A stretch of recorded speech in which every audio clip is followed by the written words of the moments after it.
Once again, ladies and gentlemen, the program will be beginning shortly.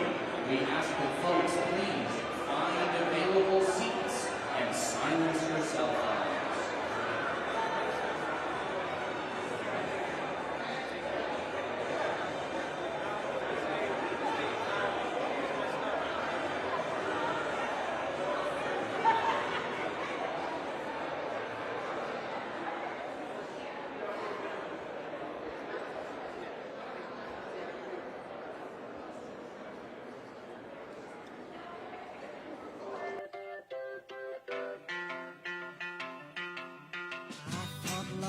Only true in fairy tales, and for someone else, but not for me. Our love was out to get me, that's the way it seemed. Disappointment haunted all my dreams. Then I saw her face, now I'm a believer. Not a trace of doubt in my mind.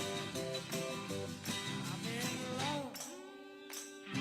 I'm a believer. I couldn't leave her if I tried.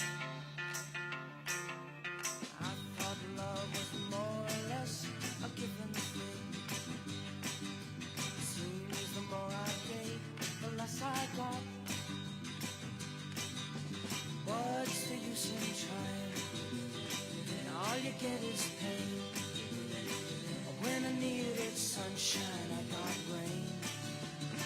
Oh, then I saw her face. Now I'm a believer.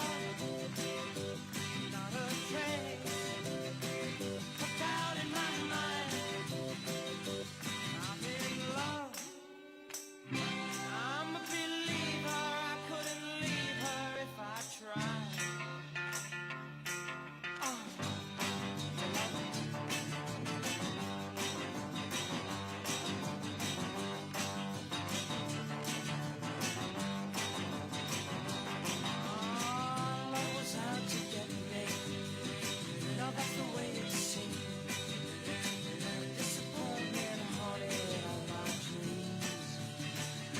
I saw her face. Now I'm a believer. Not a trace of doubt in my mind. I'm in love. I'm a believer. I couldn't leave her if I tried. Yes, I saw her face. Now I'm a believer. Not a trace of doubt in my mind. Said I'm a believer.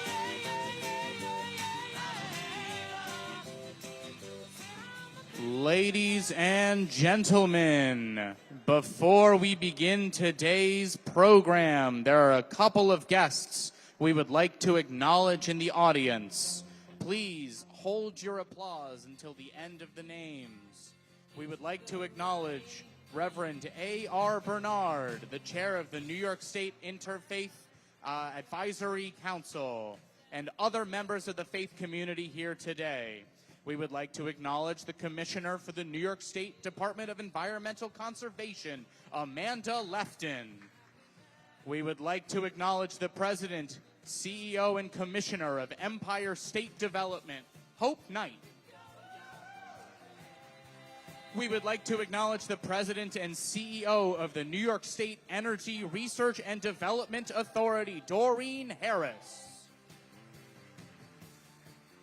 We would like to acknowledge the Chair of the New York State Public Service Commission, Rory M. Christian, as well as Justin Brash, the Mayor of the City of White Plains, Steve Noble, the Mayor of the City of Kingston, Shenley Vital, the Mayor of the Village of Spring Valley, Chris Drago, a Dutchess County legislator, Josh Potosek, Sullivan County Manager, Tim Rogers, the Supervisor of the Town of New Paltz, as well as Thomas Gretsch, the President and CEO of the Queens Chamber of Commerce, Lisa Soren, the president of the Bronx Chamber of Commerce, and Justin Rogers of the Greater Jamaica Development Corporation. Once again, ladies and gentlemen, the program will be beginning shortly. Please find your seats and silence your cell phones.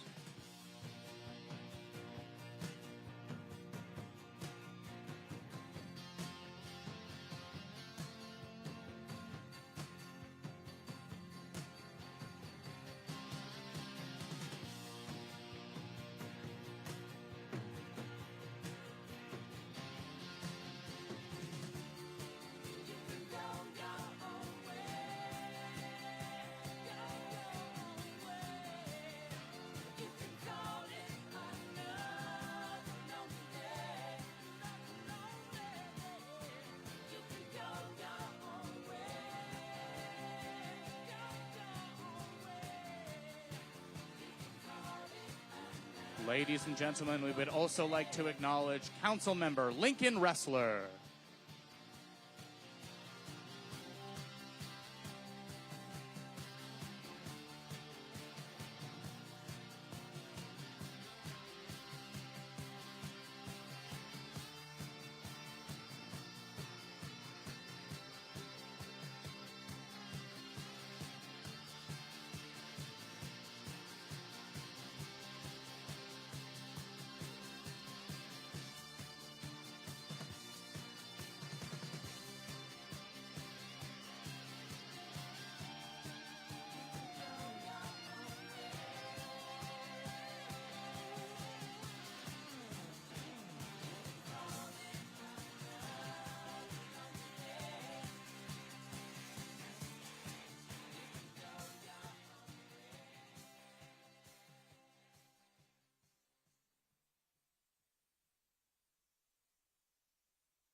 Ladies and gentlemen, please welcome the President and CEO of the Orange County Partnership, Connor Eckert.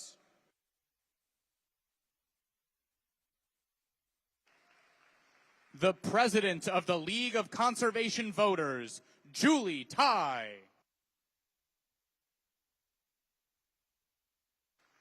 New York State Senator, Kristen Gonzalez.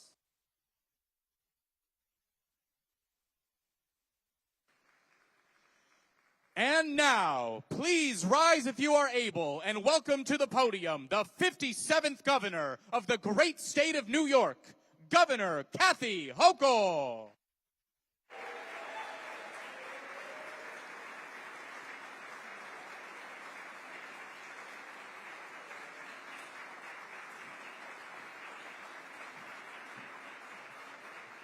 Thank you very much, very much. Please be seated. I want to recognize my partners in government, starting with Senator Kristen Gonzalez. Senator Gonzalez has been a driving force behind why we're here today. I want to thank Senator Gonzalez for all her support. Julie Tai, the League of Conservation Voters. Julie, thank you for your leadership of so many causes that we believe in. Welcoming Connor Eckert from Orange County Partnership to give a local perspective. My incredible cabinet members who've been recognized here today, and Councilmember Lincoln Ressler, and as well as a dear friend of ours, head of my clergy council, Reverend A.R. Bernard. So welcome. Welcome. It's great to be back here. I just came down from Albany, and then I'm head back and back down again, but here I am. And I want us all to take a moment here. From this lofty, incredible vantage point, we need to focus on what's extraordinary about New York. The exquisite architecture, unsurpassed economic power, immense creativity, achievable success, and endless possibilities. Just take a look at this. But for those who only know this part of New York, this is one slice of it. This is one slice of it. Head up north the river, across the state, and you'll find smaller cities and towns and hamlets, beautiful farmlands and abundant fresh water, manufacturing operations large and small, diverse industries employing thousands of people and supporting countless families. New York is the place where people of all ages, all walks of life, all companies want to be. For New York is the American dream. We've remained the economic center of the world by embracing change, but also demanding that change uplift our people. And today, the winds of change have blown in with the force of a hurricane. We're in the midst of one of the most significant economic upheavals in generations, perhaps ever. Artificial intelligence is changing the way we work, the way we learn, the way we communicate, the way we do business. And it has sparked a heated debate over the rapid construction of massive energy-guzzling infrastructure that is needed to power the industry. These hyperscale AI data centers consume enormous amounts of power, truly threatening to outpace our grid's capacity, and they drive up costs for local ratepayers. And I refuse to let those costs be passed on to New Yorkers, who already pay too much for their utility bills. These data centers require millions of gallons of water, straining the local supplies. And when powered by fossil fuels, they drive up our carbon footprint. They occupy massive amounts of land, potentially displacing agricultural space and open spaces. And if you live near one, they emit vibrations and noise ranging from annoying to sound that's so loud it's deafening and disruptive to homes and neighborhoods. The bottom line is progress shouldn't arrive with a higher utility bill, depleted water supply, or noise pollution. So we have no choice but to address these challenges created by these massive facilities. That is why today I'll be signing the nation's first ever statewide moratorium on hyperscale data centers.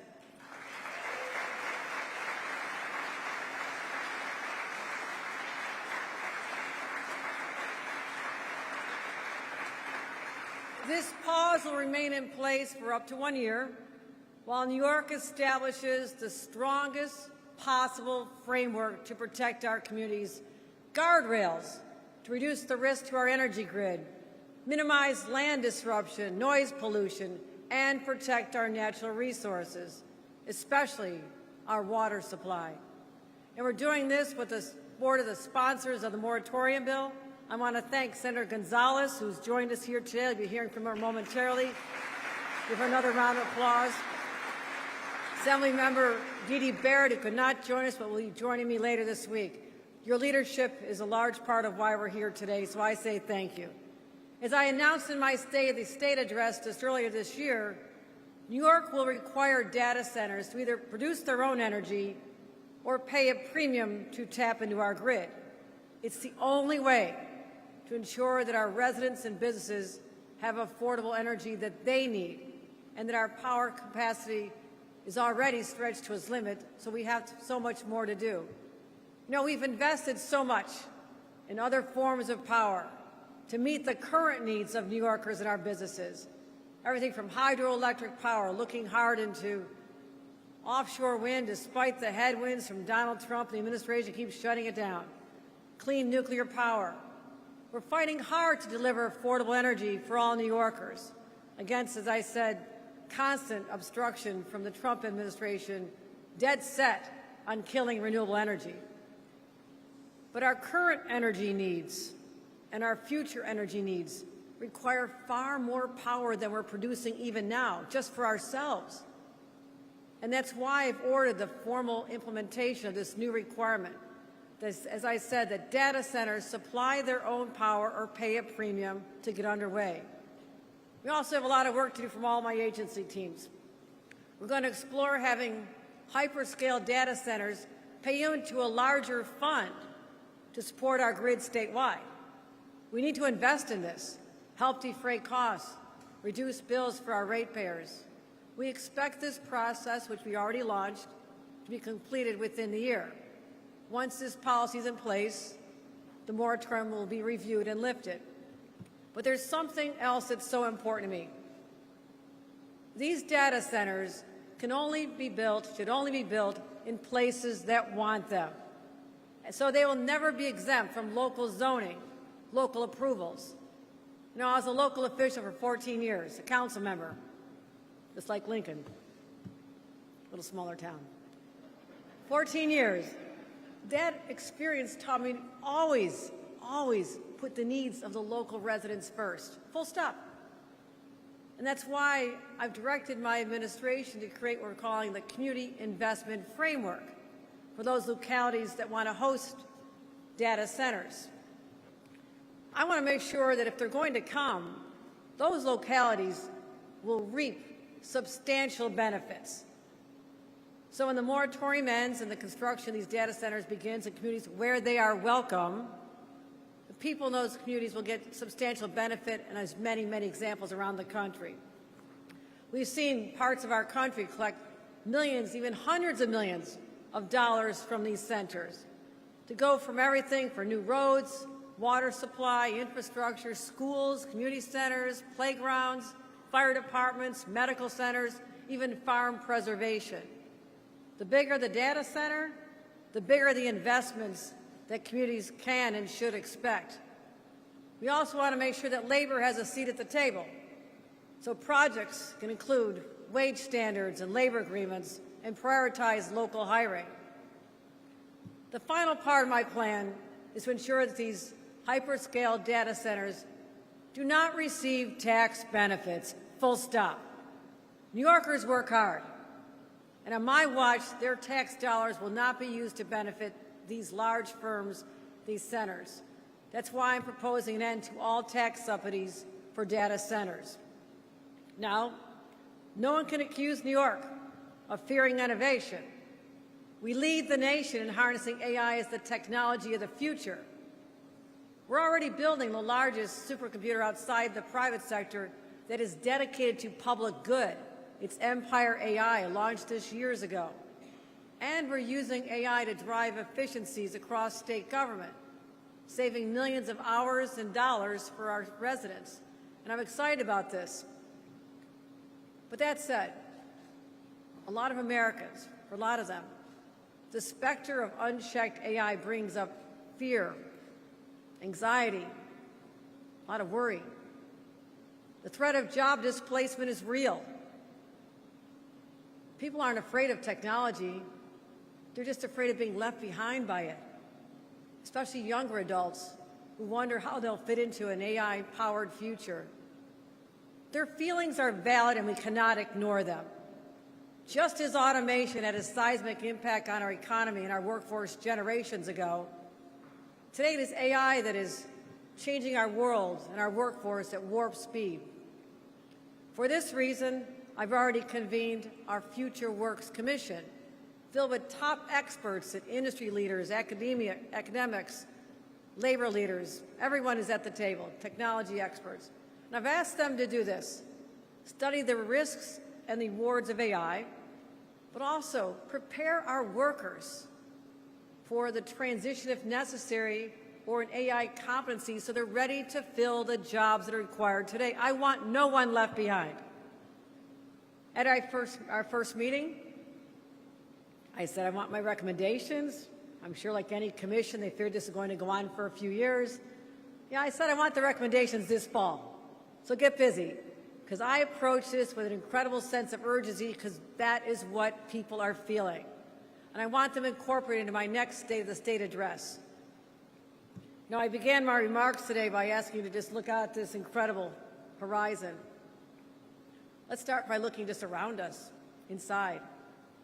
The building we're in right now was built in 1882 as a sugar refinery, when factories lined New York's waterfront.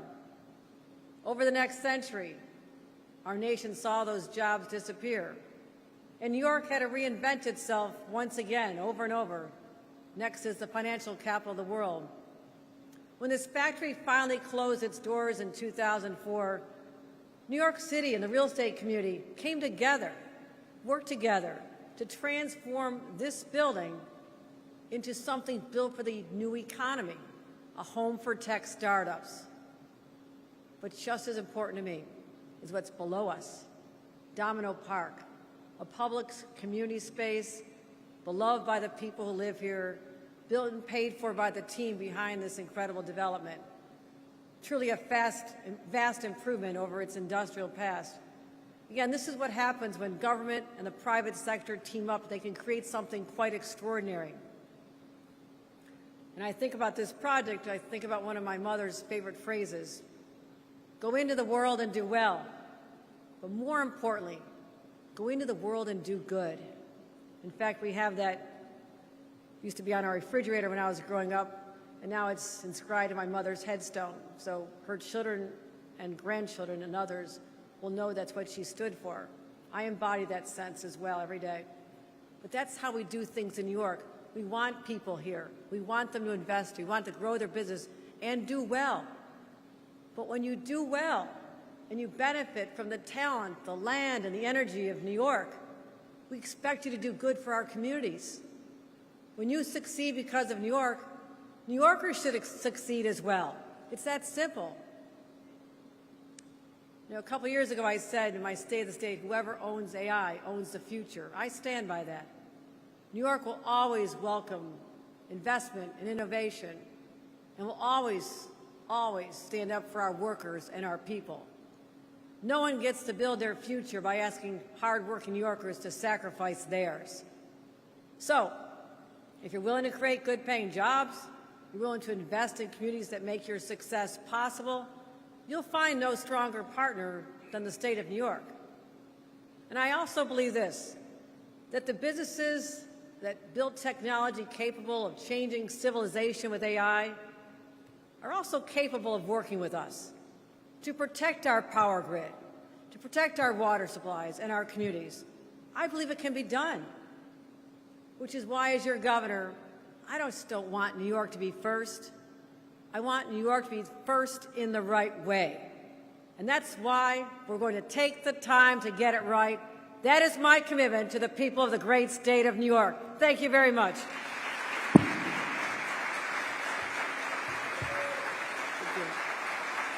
Thank you. Thank you. Thank you. Let me welcome my partner in state government, our Senator Kristen Gonzalez. I apologize. There's a lot of Kristen Gillibrands. Senator Gonzalez. Let's give it up for Senator Gonzalez.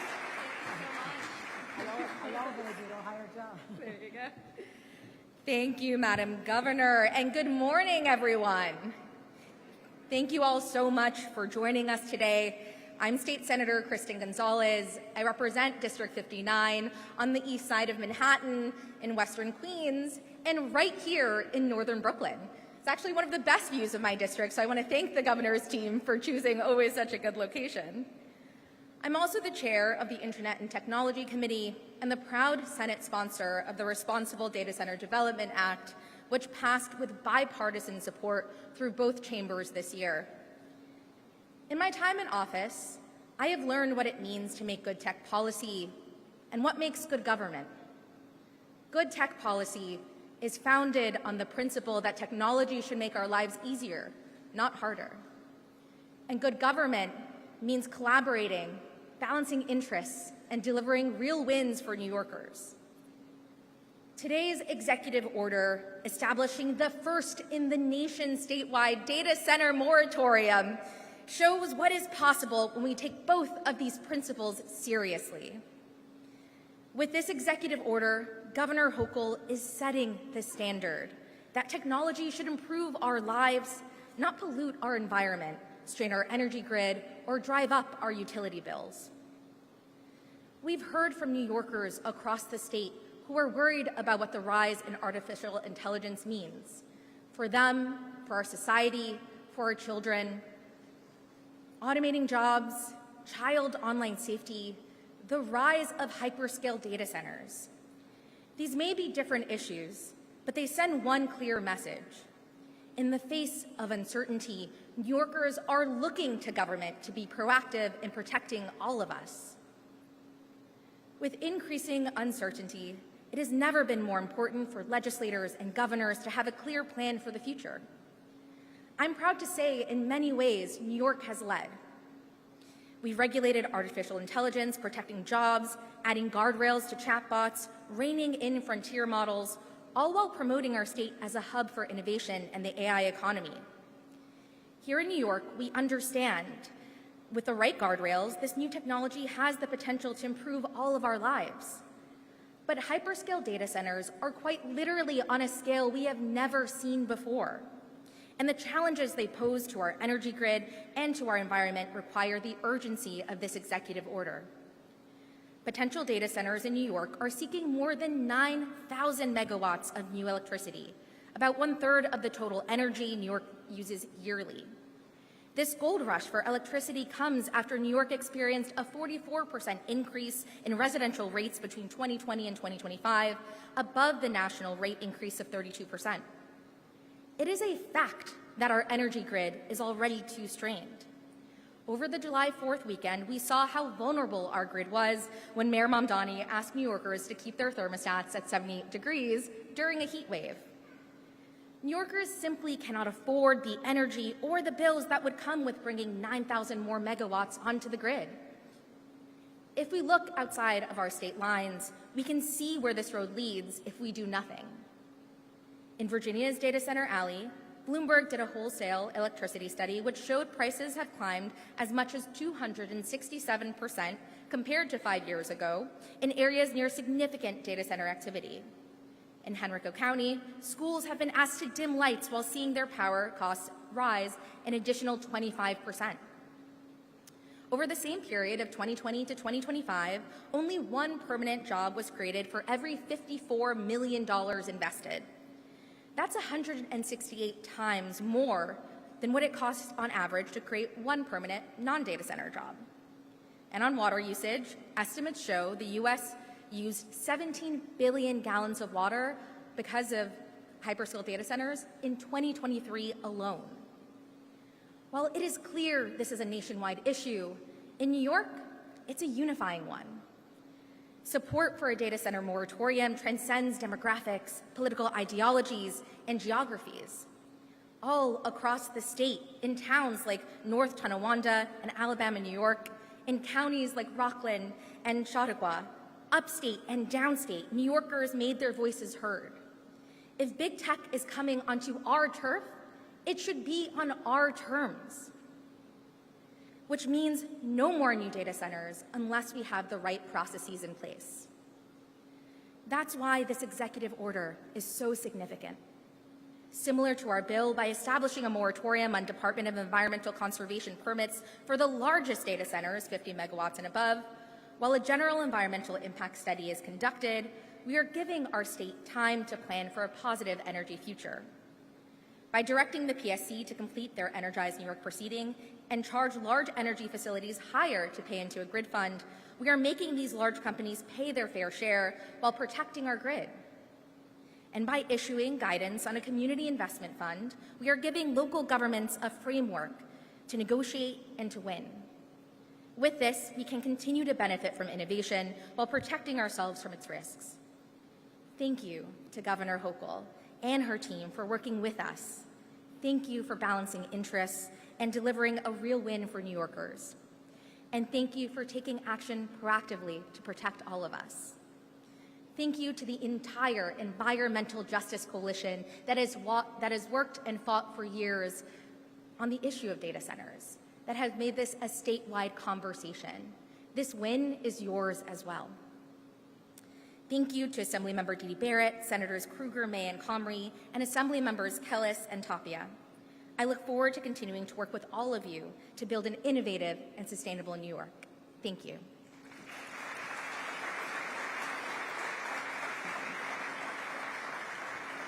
And with that, I have the immense privilege of introducing our next speaker, Julie Tai, President of the New York League of Conservation Voters. Thank you.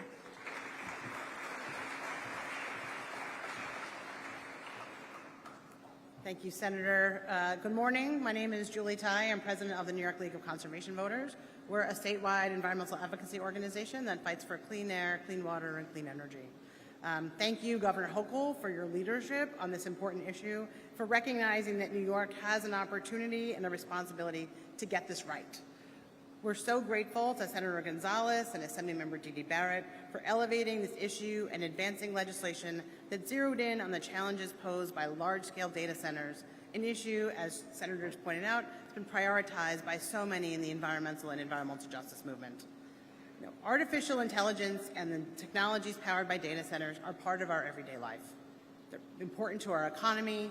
They create opportunities for innovation and for growth. Technology is going to be one of those things that helps us get through the climate crisis and help us make our buildings and our transmission systems use energy more efficiently. The question is, how does New York embrace this technology responsibly? Because large data centers consume enormous amounts of energy. 9 gigawatts of energy, think about that. That is a massive amount of energy. By comparison, Champlain Hudson Power Express is bringing 1,250 megawatts of clean energy into New York City. That's going to power about 20% of New York City's needs. So think about how much that energy that is. And thank you again, Governor, for making sure that project moved forward.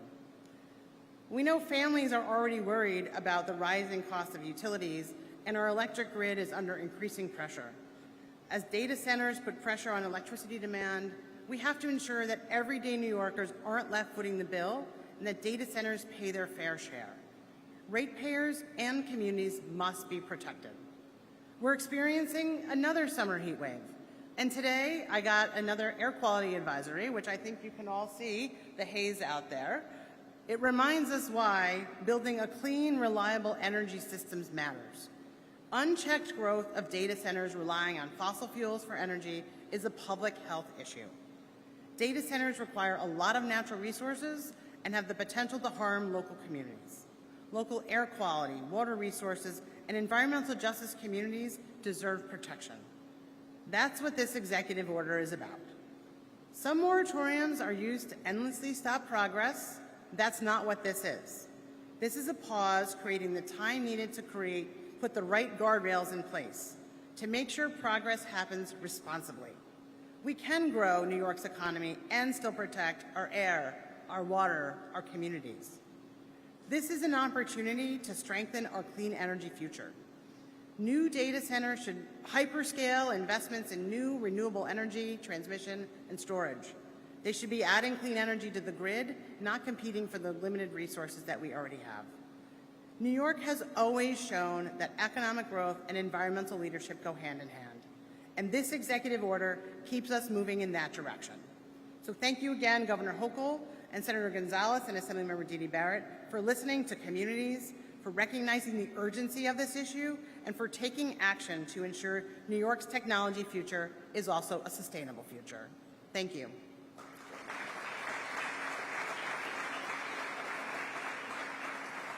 Now I'm pleased to introduce Connor Eckert, President and CEO of the Orange County Partnership.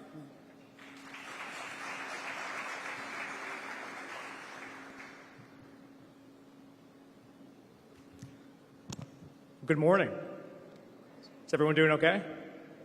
Good. My name is Connor Eckert. I'm the President and CEO of the Orange County Partnership, Center for Economic Development down in the Hudson Valley. It's a privilege to be here. And firstly, thank you, Governor Hochul, for your leadership and outside-the-box creativity on this very nuanced issue that I think economic developers at the local level are grappling with every day. Our local stakeholders, our business partners, our town supervisors and mayors are asking questions about data centers, and having the framework in place to answer the question and provide process is critical. So thank you, Governor. And as economic developers, our mission, most fundamentally, is to work with communities to create new jobs, to support innovation and business growth, and plan for the future, bringing together a wide coalition of business leaders, of utility stakeholders, of community stakeholders, and our partners in state government like NYSERDA and ESD and the PSC and the DEC and so many groups to come together around what the future industries in our communities look like. And make no mistake, data centers are part of that equation. They're the backbone of the digital economy, right? As AI continues to proliferate as a change maker and a change agent, a disruptor.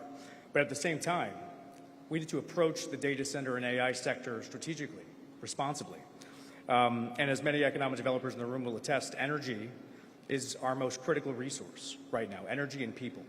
And projects are only getting more and more power intensive. And those electrons are critical. And in Orange County, we see that as an opportunity to maximize job creation, but make sure we're developing our sites and our communities responsibly, and maximizing opportunities for long-term investment. So the framework announced today, I think, creates an opportunity to bring the right voices to the table, to wrap our arms around what will be a critical sector for New York and frankly, the country, but making sure we're regulating it and approaching it correctly and dynamically and thoughtfully. It preserves our ability to attract diverse industry that's energy intensive, think food manufacturing and pharma and life sciences, while also laying the groundwork to continue to compete and lead in AI and data centers. And we can do both, and we should do both. And again, in Orange County, we're focused on attracting the industries of tomorrow, but we want communities to be at the table with us, building a strategy that is inclusive, that is transparent, and that is lasting. And by strategically planning today, we are laying the groundwork to compete tomorrow in a thoughtful and dynamic way. I'm happy to be here. I'm happy to give some local perspective. It's a tall task following up 3 amazing speakers, but happy to do it. And thank you, Governor Hochul. Thank you for having me. And thank you again. Okay. Ladies and gentlemen, please remain seated as the governor signs the executive order.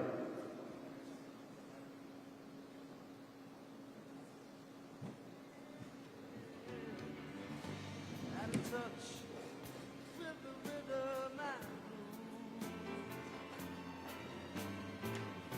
But now I need a little give and take. The New York Times, the Daily News. Whoa.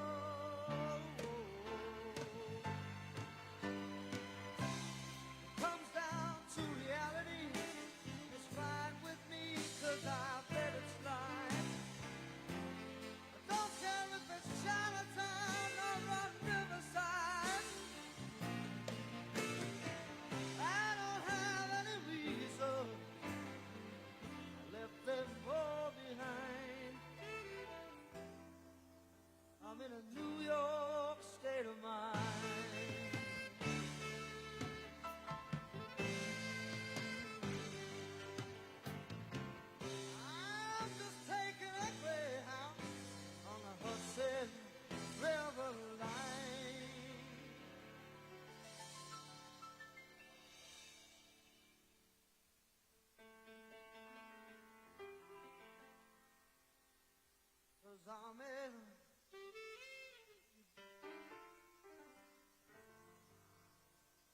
I'm in a New York